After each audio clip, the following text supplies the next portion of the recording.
Familia. J'ai découvert une petite recette miracle ici en fin de semaine en Mauricie, en vacances chez mon cousin Stéphane. J'ai découvert un Caesar que tout le monde me traitait de fou, mais j'étais allé pareil avec mon idée de cave parce que j'aimais les épices qui s'y trouvaient. Ça fait que voici une petite recette Backsword. Ça fait que ça vous prend une petite touch de citron, puis si vous voulez avec votre rim, comme vous voyez, mon verre est déjà fait pour ceux qui savent déjà comment faire un Caesar. Si vous ne le savez pas, allez sur YouTube, vous avez toutes les directives. On va couper les steps parce que j'ai pas gros de jus sur mon sel. Ça fait que vous mettez du jus de citron dans une assiette, vous tournez votre verre, un petit peu de sel de céleri, badigeonnez ça, mettez de la glace, la base est faite. Habituellement, c'est fait avec du vodka, mais aujourd'hui, Jägermeister, il n'y a pas l'étiquette parce qu'il était dans un cooler bien frais, mais croyez-moi, c'est du Jäger. Bloody Caesar, la Worcestershire, des épices. Personnellement, je préfère la sauce, la Frank Red Hot, mais aujourd'hui, on va aller avec le Tabasco, qui est un classique. On va rester dans les recettes typiques. Tabasco, 2-3 gouttes. T'aimes ça bien épicé, bien des gouttes.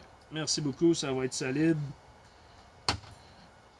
Moi, je suggère 2-3 petites gouttes de Worcestershire. Pas plus que ça, sinon ça goûte un peu amer. On va mettre ça ici.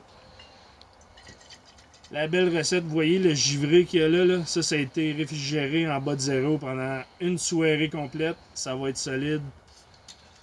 On badigeonne ça. Alors, on va y aller à l'once. 1 once et demi. Pourquoi? Parce qu'on l'a essayé tantôt, puis 1 once et demi, c'était sa coche. C'est ça, là, où ce qui est le... Non, ça, c'est 1 once et demi. Oui, ok. 1 once et demi. Je sais pas si vous voyez. Alright. 1 once et demi. On fera pas nos alcooliques. Je suis juste rendu à mon 3e. Le Clamato, bien shaké. Shaken, not stirred. On n'est pas des James Bond. Puis faites sûr qu'il n'y a pas de grumeaux dans le fond.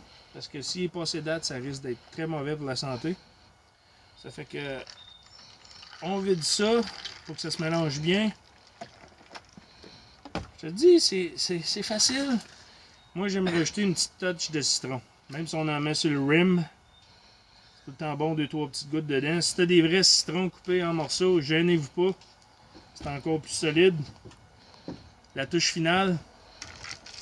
Brasser avec un céleri. Ça, je sais, les babines vous coulent puis vous dites hey, il est malade, il a pris du Jägermeister. Mais oui, vous en créerez pas vos papilles gustatives quand vous allez goûter à ça. Vous allez dire holy fuck, le Wolf Daddy is in the house. Mais n'oubliez pas, avant de boire ça, il faut que vous ayez une coupe de ça. Ça, c'est un beer chaser. Tu bois ça avant, t'es dans le champ. Ça te prend ça en premier.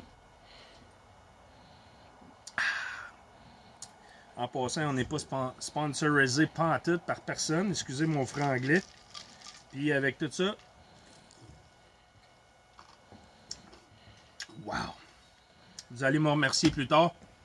Là-dessus, je vous dis accept, love you, take care, on se revoit bientôt. Ciao for now.